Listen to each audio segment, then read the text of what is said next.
বলেছিলাম স্টোর থেকে যা আসবে টাইমে ঘোরা হবে, খাওয়া হবে, মস্তি হবে। আর 4 দিন পর স্টোর বন্ধ করলাম। আমি আর কাকা একটু ঘুরতে বেরোলাম।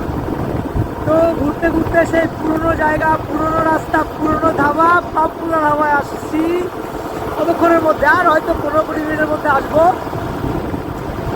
সত্যি অসাধারণ পরিবেশ।